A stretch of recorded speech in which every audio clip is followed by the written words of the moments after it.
vocês a lerem juntamente comigo João, capítulo 8. Ou melhor, não é 8 não, gente, 9.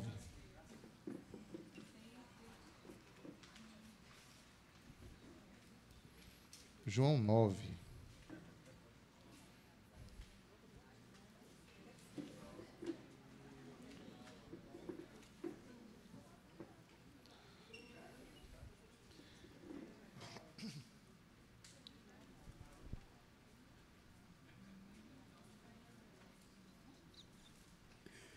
Que bom ver vocês aí.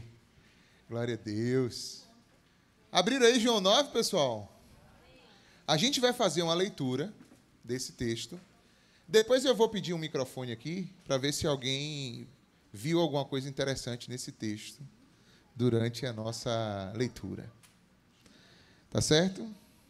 Vê o que é que você achou assim interessante, que chamou tua atenção no texto que nós vamos ler. É João capítulo 9.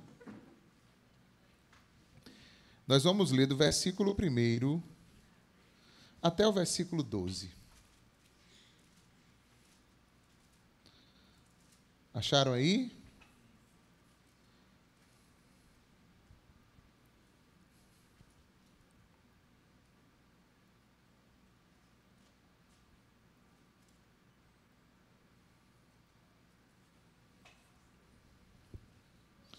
Ao passar, Jesus viu um cego de nascença. Seus discípulos, então, perguntaram: Mestre, quem pecou, este homem ou seus pais, para que ele nascesse cego?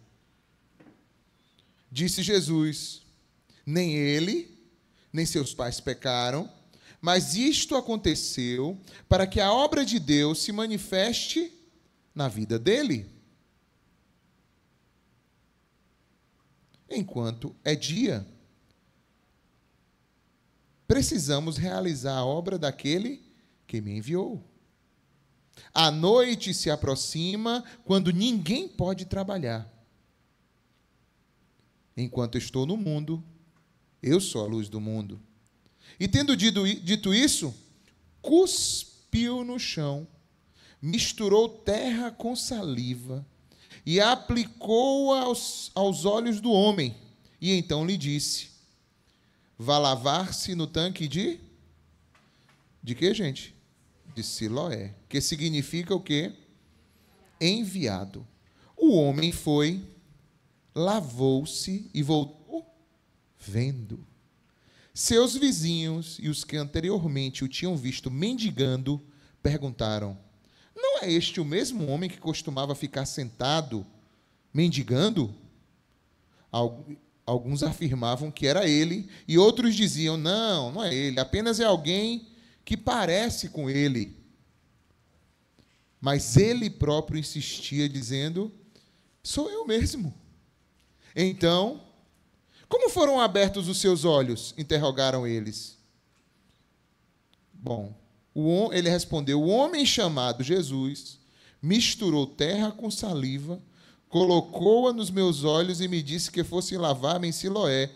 E fui, lavei-me e agora vejo. Aleluia. E eles perguntaram: onde é que está esse homem? Então ele disse: não sei. Que o Senhor aplique a sua palavra em nossos corações. Senhor, queremos pedir ao Senhor que dispense sobre nós aquilo que o Senhor deseja ministrar sobre as nossas vidas, nessa palavra, hoje à noite aqui, em nome de Jesus. Amém, gente? E aí, pessoal? Nesse texto, o que é que te salta aos olhos? O que é que te chama a atenção num texto como esse que a gente acabou de ler? Quem quer começar? Lindo. Cadê o microfone que eu pedi? Microfone. Mateus?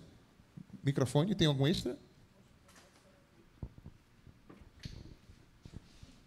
Boa noite, Aprisco. O que me chama a atenção aqui é o que a Bíblia relata desde Gênesis ao Apocalipse, que é a obediência, né? No versículo 7 diz assim: e disse-lhe, vai, lava-te no tanque de Siloé, que significa o enviado. Foi, pois, e lavou-se e voltou vendo. A obediência fez que gerasse um milagre na vida dele, né? Assim como Jesus mandou Pedro jogar as redes, Pedro obedeceu depois de uma noite fracassada de pescaria, mas as redes vieram superlotadas de peixe, né? E ali operou o milagre mais uma vez por causa da obediência. Então, a palavra do Senhor, aqui esse texto, como essa Bíblia, como essas escrituras, se a gente obedecer fielmente, o milagre irá acontecer na nossa vida. Amém, lindo. Você gosta desse tema da obediência? Pode segurar aí. Mas alguém também, o que chamou a atenção foi esse trecho que lindo teve a mesma... Foi o que te chamou a atenção também, além de lindo, mais alguém? Aqui. Nesse mesmo lugar? Aqui. Val, vai. É interessante que, além da obediência, é a questão do milagre, que ele é feito sem que haja uma lógica para a gente, porque ele pediu para colocar lama nos olhos. Se a gente, hoje, alguém pedisse para colocar lama nos olhos, a gente ia dizer que a gente ia ficar cego por causa da lama, e não ser curado pela lama, né? Então, não tem nada de científico na cura. Uma coisa, às vezes, fora totalmente do comum, do padrão, do esperado, né? E aquela condição dele também de se sujeitar a isso, né? Já pensou, se fosse eu ou você, talvez a gente falasse assim, poxa, cuspe? Agora, pastor, interessante é que, para Jesus, cada milagre é diferente um do Cada outro, um né? é diferente. É específico. É verdade. A gente fica tentando padronizar as coisas, né? O trabalhar do Senhor na vida de cada pessoa. Quem mais, gente? Vamos lá? Aqui tem, lá também. Vai, Paty, depois Anderson. Foi que te chamou a atenção, Patrícia Brito? O primeiro verso fala: enquanto Jesus caminhava, viu um homem cego de nascença. Esse primeiro verso me chamou a atenção, porque, na verdade, quem viu foi Jesus, né? Porque, geralmente, não por causa que é cego, né, gente? Mas porque primeiro as pessoas, né, iam até Jesus, né? Quem estava precisando de alguma cura física, né? E até o próprio cego Bartimeu, né? Sabia que Jesus estava passando ali nas redondezas e começou a gritar Jesus.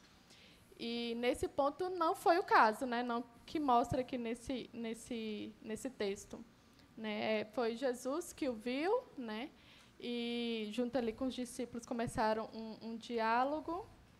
E, na verdade, foi Jesus, a intenção de Jesus mostrar o reino naquele momento, na vida daquele homem. Muito bom. Logo no primeiro versículo, né? Não foi ele que viu ou se manifestou. Primeiramente, Jesus viu. Quantos sabem aqui que Jesus te vê, meu irmão? Jesus te vê, Jesus vê tua vida, tua situação. Ele enxerga você, mesmo que você nem esteja se apercebendo disso. Amém? Vamos lá, Anderson. Mestre, quem pecou, este homem ou seus pais, para que ele nascesse cego? Muitas vezes a gente se questiona, né, quando uma criança nasce com certos tipos de deficiência ou com, né, conformidades. A gente se pergunta, né, onde está Deus e por que aquela criança nasceu daquela forma e o que os pais fizeram.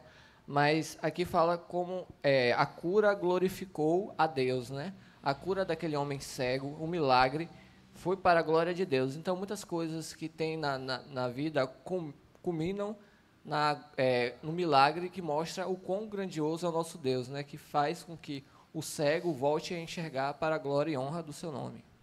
Verdade, glória a Deus. Um outro ponto que esse versículo traz é que, na verdade, gente, esse problema do mal, a questão do mal, sempre é um tema muito difícil e controverso, né? E, às vezes, a gente quer pensar no problema do mal numa vinculação direta a tal coisa. Por exemplo, olha o que eles perguntaram. Foi ele ou foram os pais dele que pecaram? E a resposta de Jesus foi o quê? Nada disso, nem uma coisa nem outra. Ou seja, não tente encontrar nos males que acontecem ao homem, sempre, vamos dizer assim, vincular questões que são imediatas. Aconteceu isso por causa daquilo. Aconteceu isso por causa daquilo outro. O meu time não ganhou porque o jogador fez tal sinal e tal coisa. Sei lá, as pessoas ficam tentando fazer esse tipo de coisa. E a gente precisa entender, gente, que existe um problema do mal, é que o mal está sobre a terra e a humanidade.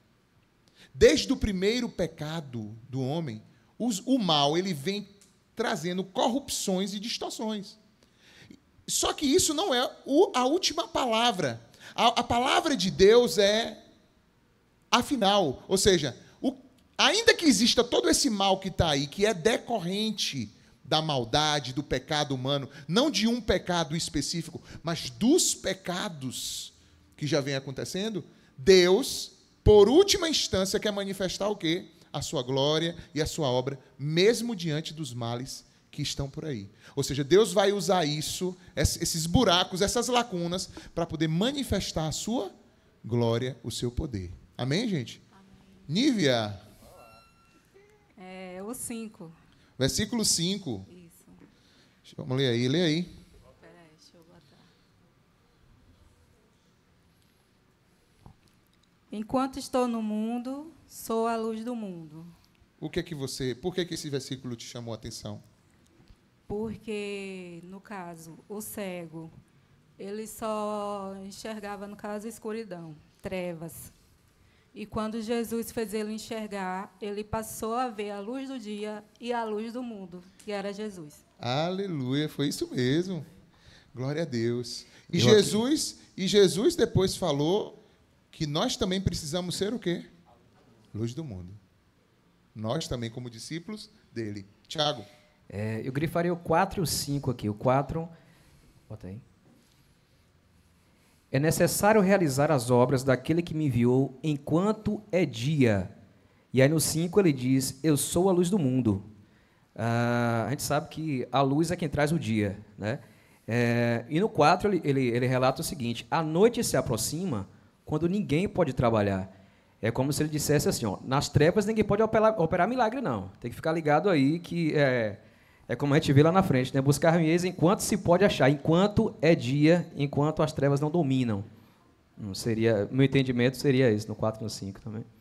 Exatamente, eu acho que Jesus está tentando falar para os seus discípulos assim, vocês estão ocupados procurando razões ou lógicas das coisas, enquanto que a obra de Deus está aí para ser feita.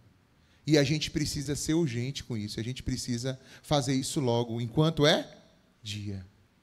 É isso mesmo. É isso mesmo. Amém. Quem mais achou algum trecho te chamou a atenção? Mais alguém? Então vamos lá. Em algumas terças-feiras atrás, a gente começou a falar sobre a tricotomia do ser humano. Como nós somos feitos por Deus. A natureza da gente. Nós somos feitos espírito, alma e corpo. Vamos dizer juntos? Espírito, alma e corpo.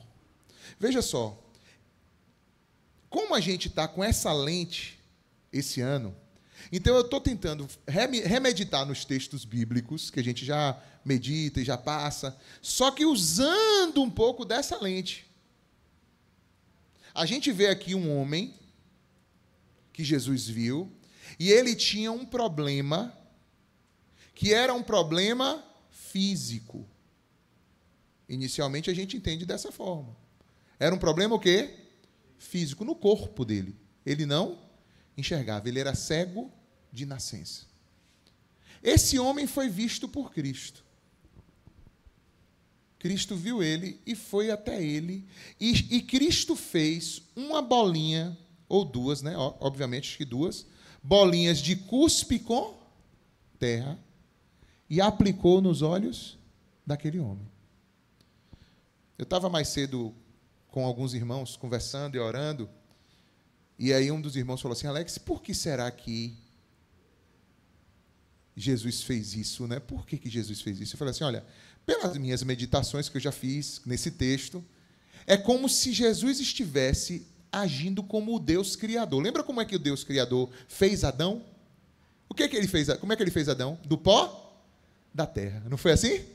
Pronto. Aí Jesus agora está agindo como se fosse o Deus Criador.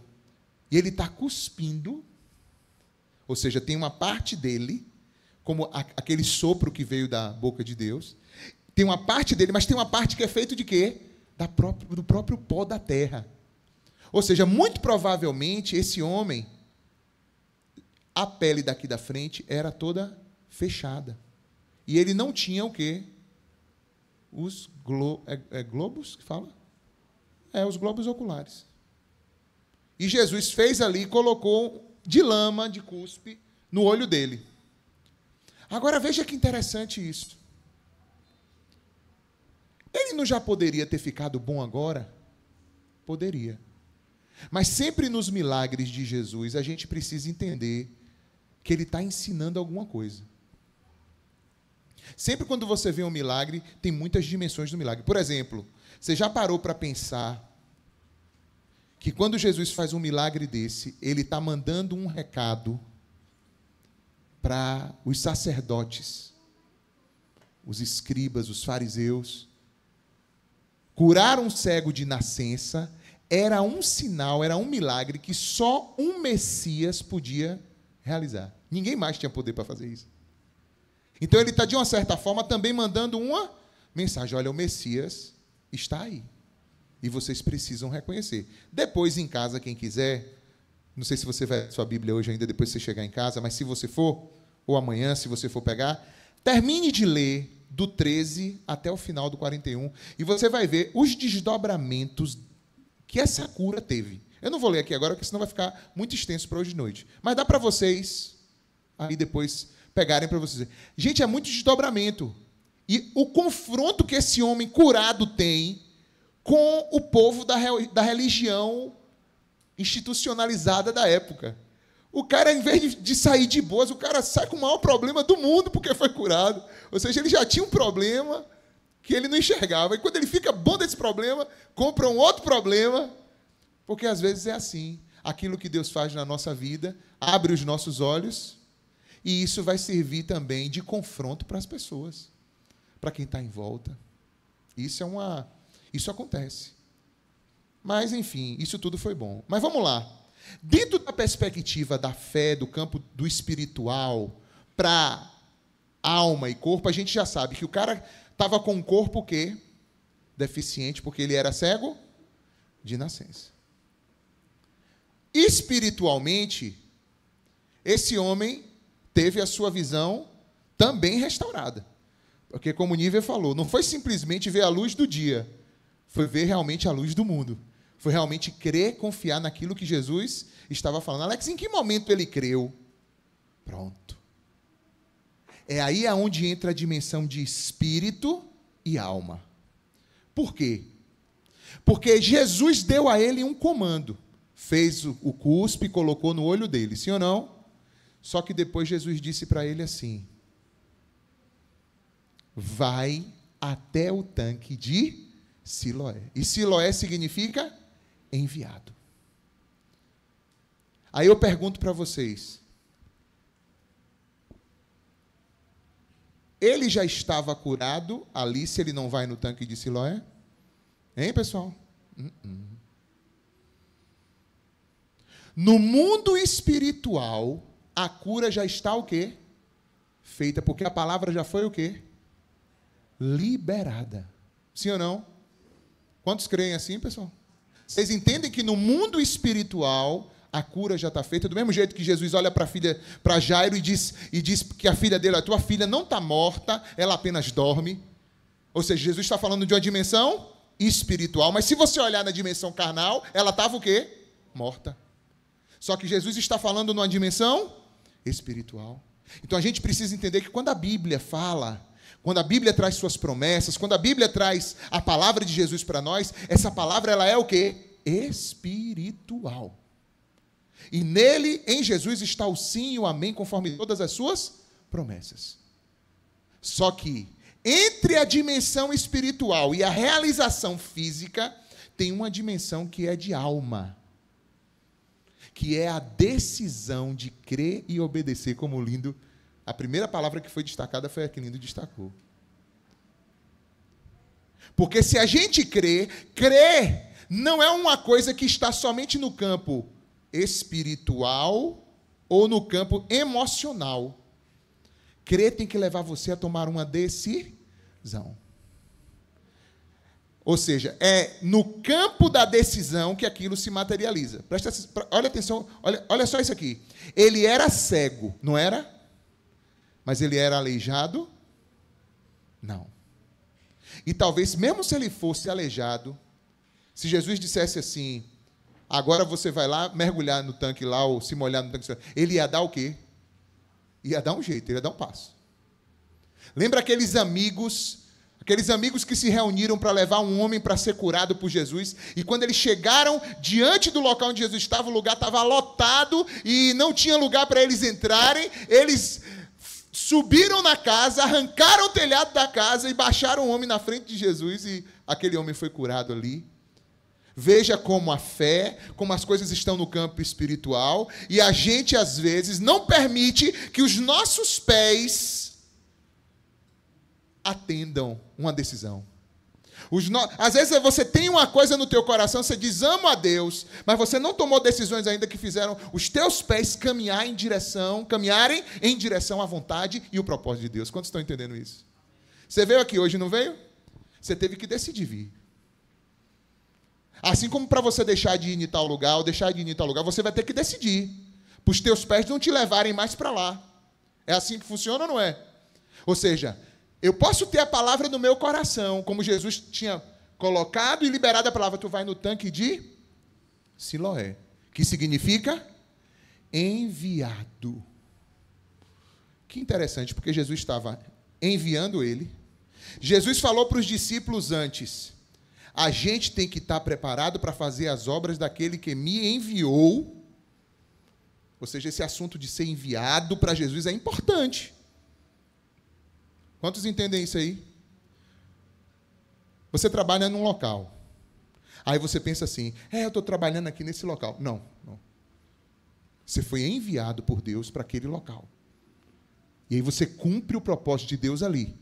Se um dia Deus não quiser você ali, Ele mesmo vai te remover ou te enviar para outro lugar. Quantos entendem isso, irmãos? Eu moro em condomínio tal, eu moro em rua tal, em bairro tal. Porque lá no meu prédio assim, assim, assado. Pronto. Você tem que olhar e falar assim, não é simplesmente isso. Eu fui enviado para ali. Quantos estão entendendo o que eu estou falando, irmãos? Vocês já pararam para pensar... Pega o microfone, irmão. Vocês já pararam para pensar quantas e quantas vezes a gente fica se olhando como refém da história, se achando refém e não nos achando enquanto enviados por Deus? Quantas vezes a gente tem uma perspectiva vitimizada do processo? Olha os discípulos. Quem foi que pecou? Foi ele? Quem é culpado? Quem é o culpado por isso aí? Jesus diz, não se trata de quem é culpado, gente. Se trata que tem a obra para fazer. E a gente foi enviado por Deus para fazer. Vamos fazer? Vamos realizar o que Deus tem para que a gente realize? A gente pode ter duas posturas na nossa vida. Uma postura vitimizada ou uma postura de entendimento de que a gente precisa ir fazer a obra que Deus nos chamou para fazer. Jesus não podia ter ficado com pena do cara. Jesus podia ter ficado com pena do cara. O cara não enxergava, Jesus ainda manda ele ir para um lugar. Não podia ter curado ele logo na hora, como ele curou Bartimeu? Não podia. Mas cada um tem o seu processo. Como o Lindo falou, Deus tem um agir específico na vida de cada um. Deus sabe o que cada um precisa. Deus sabe o que estava falando dentro do coração daquele homem ali. E hoje está falando no nosso coração através do testemunho dele. Anderson. Voltando a esse trecho, né? Mas quem pecou para este homem, para ele nascer cego? Então ele tinha uma enfermidade carnal, né? Isso da carne. Agora em Mateus 12, 22, depois disso, levaram-lhe um endemoniado que era cego e mudo, e Jesus o curou, de modo que ele pôde falar e ver. Então, esse homem ele foi curado porque ele tinha uma enfermidade carnal, e já o outro, ele tinha uma enfermidade espiritual, no caso, ele estava possuído por demônios, que não conseguia deixar ele ver e falar. Pode ser, podemos aplicar dessa forma também. Sim. Entenda que é muito difícil, irmãos, você fazer esses cortes. Porque tudo tem a ver com tudo. Tudo tem a ver com tudo. Não dá para você fazer um corte, é somente isso ou é somente aquilo. Mas dá para você, comparando um texto com outro, dá para a gente fazer essa comparação, sim. Mas veja só. Então, Jesus está presente. Jesus tem poder para fazer ou não? Lembra daquela mulher que tinha um fluxo de sangue, 12 anos, e ela chega, Jesus está andando, ela chega por trás de Jesus, e ela toca na ponta da roupa de Jesus. Jesus não tinha olhado para ela, Jesus não tinha falado nada para ela. Na hora que ela tocou na ponta da roupa de Jesus, ela foi o quê? Curada imediatamente. Depois que ela tocou, Jesus então parou e falou assim: quem foi que me tocou? Os discípulos, mestre, todo mundo compete contigo aí, todo mundo esbarrando e pegando. Ele falou: não, alguém me tocou de uma forma o quê? Diferente, porque eu senti sair de mim virtude, poder. Aleluia. Aí eu te pergunto, o que é que diferenciou aquela mulher das outras pessoas que ali estavam, pessoal? A fé. A fé. Primeiro, ela creu em Cristo. Ela creu que Cristo podia. Ela falou assim: olha, se eu tão somente tocar na ponta da sua roupa, da sua veste, eu serei curada. Se tão somente. E agora eu lhe pergunto, ela ficou em casa, foi? Ela ficou sonhando? Ela falou assim: mas eu estou tão limitada, mas eu estou tão, fragilizada com o meu problema. Eu te digo uma coisa, irmãos. Digo a vocês uma coisa. Quando a gente está no pó, que a gente não consegue mover, Jesus vai onde a gente está. Mas se Jesus percebe que a gente pode se mover, a gente precisa se mover. E nem sempre os nossos argumentos de impossibilidade são funcionais na presença de Jesus. Às vezes a gente acha que eu vou falar para Jesus assim, ó: Jesus, mas tu sabe que para mim tá impossível de eu fazer isso. Jesus fala assim: não tá não. Só que a gente não gosta de ouvir isso. A gente quer que Jesus faça, porque, ô Jesus, você não pode só pôr as mãos sobre ele e ele ser curado, não? Como o pessoal chegou com outro cego para Jesus, levou para Jesus dentro de uma aldeia onde aquele cego estava acostumado a viver, e chegaram para Jesus e falaram assim: Senhor, tu não podes agora aqui impor as mãos sobre ele para ele ser curado, não? Era o que as pessoas queriam. Jesus disse não. Pegou o cego, tirou ele de dentro da aldeia, levou lá para fora, e depois agiu assim, dessa mesma forma, assim, estranha, para poder curar aquele homem. Porque não é do jeito que a gente quer. Veja só. Não sei se foi Tiago, não sei quem foi que falou de Naamã. Quem foi que falou de Naamã hoje? Foi alguém que falou de Naamã? Então eu vou falar. Eu pensei que alguém tinha falado. Quando Naamã foi para ser curado e chegou lá na casa do profeta, o profeta disse: você tem que mergulhar 7 vezes aonde? Em algum rio? Foi assim que ele disse? No Jordão. E ele mesmo se questionou, dizendo: tem muitos rios melhores na minha terra. Tem rios que eu poderia mergulhar tranquilamente. Agora, por que tem que ser no Jordão? Aqui, a mesma coisa. Jesus foi específico. Ele disse: você vai se lavar no tanque de... Não é no de Betesda, não é em nenhum outro. É no de Siloé. Às vezes, irmãos, a gente quer ouvir o mandamento de Jesus, mas a gente quer cumprir ele do nosso jeito, na nossa hora, no lugar que a gente acha que ele tem que ser. E não naquele lugar, ou naquela forma específica que Jesus quer. Vocês já viram como é fácil a gente fazer um bem para fugir de fazer o bem que Deus quer que a gente faça. Como é fácil isso acontecer? Como você pode sair e alimentar uma multidão de pessoas, ignorando, às vezes, uma pessoa que está do teu lado e que Deus diz, é essa que eu quero que tu alimente, é essa que eu quero que você cuide. Você vai falar assim, não, Senhor, essa eu não quero, não. Eu cuido de 100 lá, mas essa uma aqui que você quer, não. Vamos fazer uma troca? E Jesus vai dizer, sabe o quê? Não, o tanque é o de Siloé. Pai, como nós somos impossíveis mesmo, viu? Eu comentei isso até ontem lá num café que Tayane fez, porque Sim. ela fez um estrogonofe para o senhor, e aí Aí tu ela doeu no reclamou. coração, reclamei, e ela fez um café, Massa. amém. E eu dei esse testemunho ontem lá.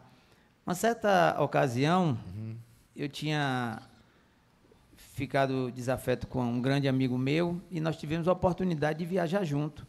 Aí, quando chegou em Juazeiro, o senhor falou, peça perdão. E foi ele que promoveu o erro, né? A briga toda partiu dele. Eu falei, mas senhor, eu pedi perdão? Mas se eu fui a vítima, por que eu vou pedir perdão? Ele falou, peça perdão. Isso nós vai se aproximando da ponte. Eu falei, tá bom, deixa passar a ponte que eu peço perdão. A gente é demais, viu? E passado a ponte, eu pedi perdão, ele se retratou, reconheceu que o erro foi dele, e tivemos que parar o caminhão na pista para nos abraçarmos e chorarmos juntos. Para a honra e glória do Senhor. Aleluia. Disposição a obedecer, irmãos. E a andar com Jesus é isso. Gente, eu vejo tanta gente andando num modelo de vida ou de evangelho um pouco meio doido. Como se Jesus chegasse aqui hoje de noite e estivesse sorteando bênção. Ele veio com uma meia dúzia de bênçãos aqui, deixa eu sortear para quem eu vou abençoar aqui hoje. E aí as pessoas fazem um movimento para poder entrar naquele sorteio. Irmãos, isso não é o evangelho. O evangelho é esse trato de Jesus com cada um de nós, nos levando, irmãos, a entender como é que a relação com ele nos leva à transformação da nossa vida. Veja que esse texto que a gente leu, as pessoas que viram aquele homem, depois olharam de novo para ele e nem reconheciam ele mais. Começaram a se questionar. Esse aqui é aquele que mendigava aqui? Não acredito. E alguns dizeram assim, não, pô, não é ele não. É alguém que parece com ele. E ele dizendo, não, gente, sou eu mesmo. Esse cara sou eu. Esse cara sou eu. Eu estou aqui, sou eu mesmo. Só que agora, antes eu era cego, mas agora eu vejo. Rapaz, ele vai entrar numa tribulação. Depois vocês lêem em casa. É uma tribulação que ele entra. Ele chega assim, gente, vocês estão me fazendo tanta pergunta.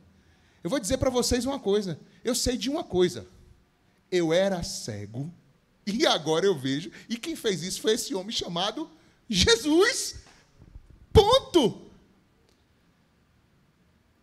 Tudo bem, vocês estão com a religião de vocês aí, vocês fazem essa coisa toda, mas a verdade, irmãos, é que Jesus quer uma relação com cada um. Amém ou não?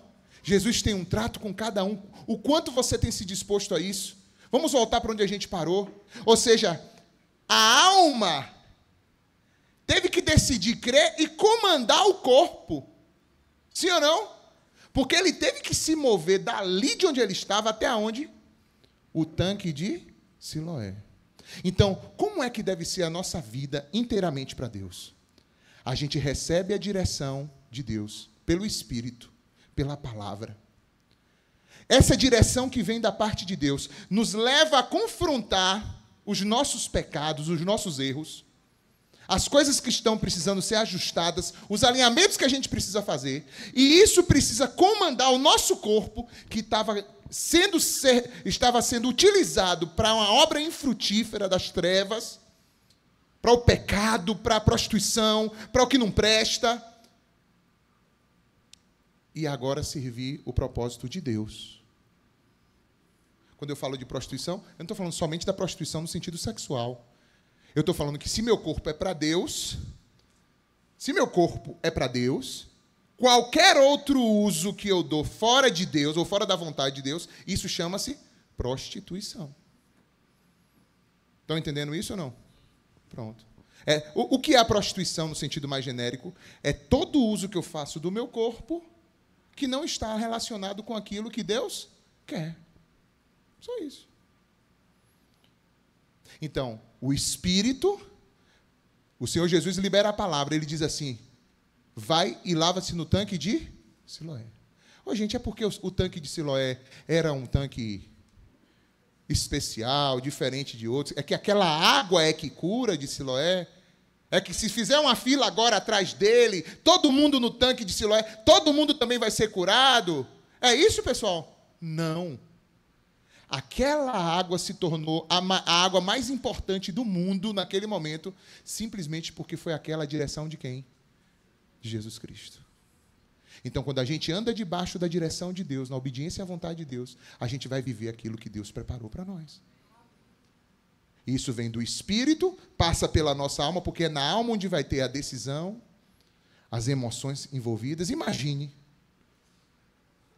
As emoções envolvidas, o processo de decidir, os pensamentos, e agora isso comandar o corpo dele para ele dar passos até o tanque de Siloé. E chegando no tanque de Siloé, não adiantava também ele ficar parado na frente do tanque.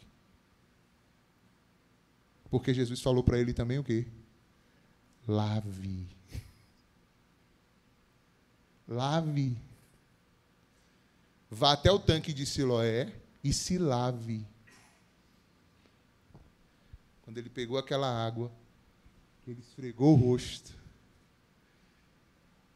E passando a mão no rosto, aquele bolo de terra já estava virando o quê?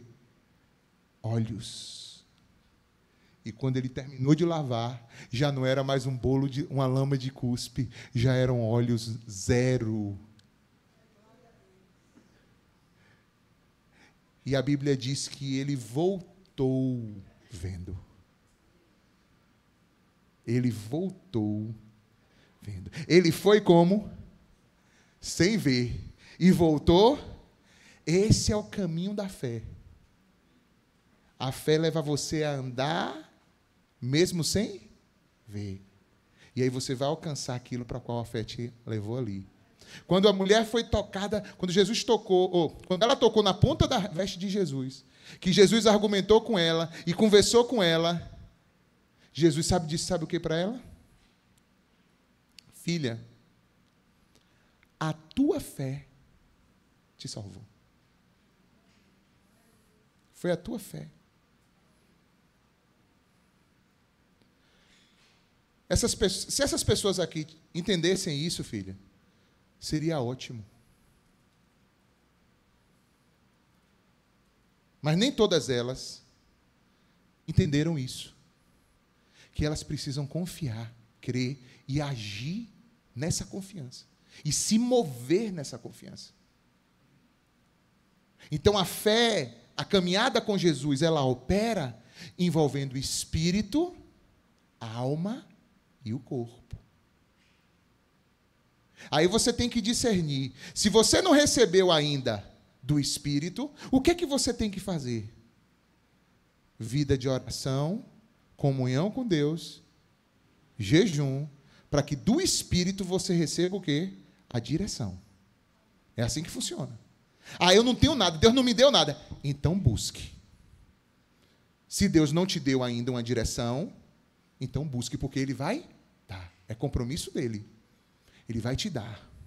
Essa direção, ela é espiritual. Aí essa direção vai vir, olha, você tem que fazer isso, isso e aquilo. Você tem que alinhar isso aqui, ó. Aí isso vai vir para você, da tua mente. Aí você vai ter que tomar decisões. E muitas dessas decisões vão passar porque o teu corpo é justamente esse canal de ligação com esse mundo que vai ter que ser movido para que você realize as coisas que Deus te direcionou. E assim a gente vai vivendo de fé em fé, de vitória em vitória. Alex, e quando não vem? E quando a gente faz e não vem? Aí você fala assim, ó, Senhor, eu busquei, o Senhor me deu uma direção, Eu obedeci, Senhor. Por que não veio? E aí você espera de novo nele. Espere e confia. Tem uma questão? Apresenta diante dele e confie, persevera. Porque ele vai trabalhando em você e ele vai fazendo conforme ele quer, no tempo também dele. O que está fora de hipótese? Não adianta a gente se desesperar, desanimar. Não vai adiantar a gente brigar com Deus, se revoltar contra Deus. Isso não adianta. Porque é o que acontece muitas vezes com a gente quando a gente...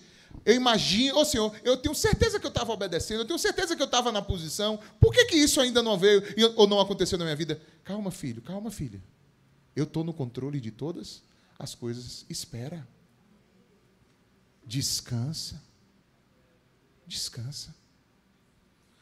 E aí, na hora que as coisas realmente fluírem conforme aquilo que Deus prometeu, aí você vai falar assim, Senhor, é verdade. Não tinha melhor jeito, não tinha melhor forma do que essa que o Senhor agiu e fez na minha vida. Não tinha melhor tempo e maneira. Fale. E por falar em cego, uma certa feita eu peguei um amigo meu deficiente visual, fui para o monte 5 horas da manhã. O carro limpador não funcionava e a neblina atrapalhava e eu fui meio tateando. Subindo ao monte, quando chegou naquela curva da caixa d'água, vinha descendo um profeta, que a gente andou junto, que até a gente botou o poste lá em Conceição da Feira, no abraço, né? No almoço. E aí, quando ele me viu, ele parou, e quando ele apertou a embreagem, o cabo quebrou. Ele falou, ô lindo, me arruma aí R$40 para eu botar 20 de gasolina e 20 para eu comprar o cabo. Eu falei, profeta, eu não tenho um centavo aqui. A gasolina que tem aqui, eu não sei se a gente volta, eu estou aqui pela fé. Eu vim orar. Ele, tá bom, lindo, fica em paz. E ele desceu o monte. E quando chegou lá em cima, eu clamei ao Senhor, eu bradei. Eu falei, Senhor, não admito isso não. Senhor, ó, eu faço tudo o que o Senhor quer, eu obedeço o Senhor, eu estou aqui na sua dispensação. Agora, quando eu era do mundo, eu tinha dinheiro para tudo, eu tinha dinheiro para pagar a cachaça para os outros, para fazer o que não devia, sobrava dinheiro para tudo. Agora eu estou aqui, 5 horas da manhã, teu profeta passou a noite toda aqui orando, teu filho, eu não tenho R$40 para abençoar uma pessoa. Senhor, eu não entendo, onde é que está errado, corrige esse erro. E ele disse, espera que vai chegar a tua hora. Amém? Amém, meu lindo. E aí? Eu estou vivendo essa hora dele aí.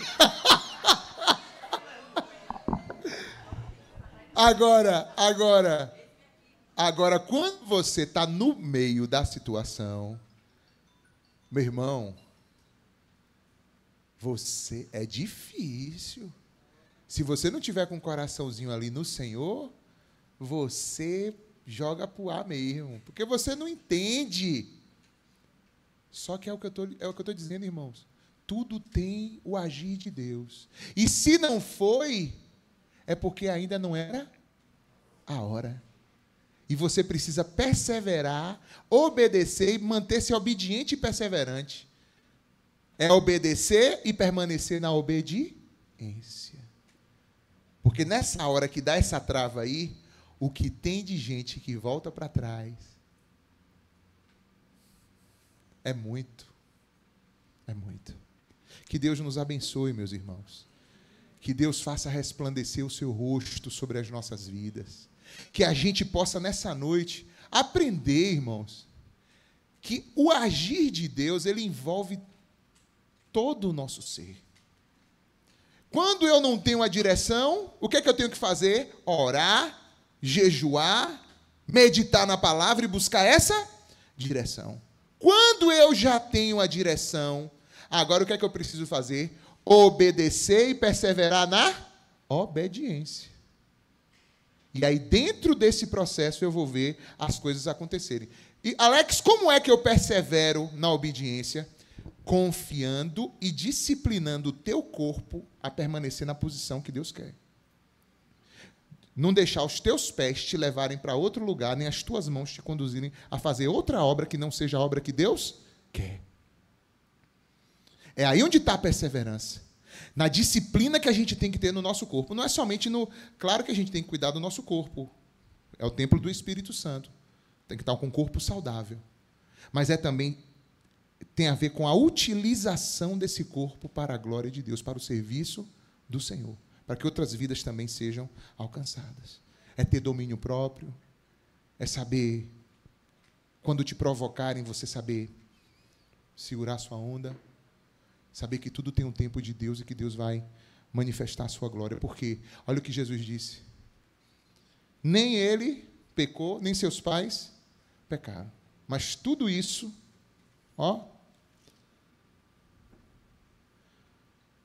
mas aconteceu para que a obra de Deus se manifestasse na vida dele. Quantos querem ver a obra de Deus manifesta na sua vida? Amém.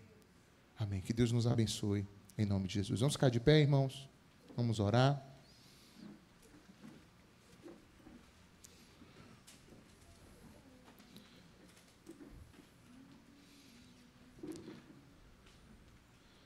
A gente vai orar agora e depois a gente vai cantar dizendo: Senhor, eu quero viver algo novo. Quero viver algo novo contigo, Senhor. Senhor, obrigado pela tua palavra. Obrigado, Senhor, porque precisamos deixar com que o teu Espírito nos conduza, Senhor. Conduza a nossa alma, conduza nosso corpo. Precisamos deixar, Senhor, que o teu Espírito nos fortaleça quando estamos olhando para as situações e vendo impossibilidades. Precisamos que o teu Espírito nos encha de fé, de esperança, Senhor. De uma confiança que faça o nosso coração descansar mesmo no meio do caos, da dificuldade. Nos ajude. Nós precisamos de Ti. Precisamos de Ti. Nos ajude. Ajuda a gente a identificar o nosso tanque de Siloé, que é aquele lugar para o que o Senhor também nos deseja enviar, que é o lugar onde o teu comando, a tua direção está para a nossa vida, que é aquela posição que nós precisamos honrar e precisamos obedecer e servir o teu propósito naquilo, porque o Senhor nos chamou, porque o Senhor nos capacitou, porque o Senhor nos direcionou, porque o Senhor já liberou uma palavra sobre nós. Ajuda cada um aqui a identificar o seu tanque de Siloé, cada um de nós, e que a gente possa se entregar para isso, e ir para esse tanque, e se lavar, e viver, Senhor, esse algo novo que o Senhor tem para nós. Em nome de Jesus. Amém.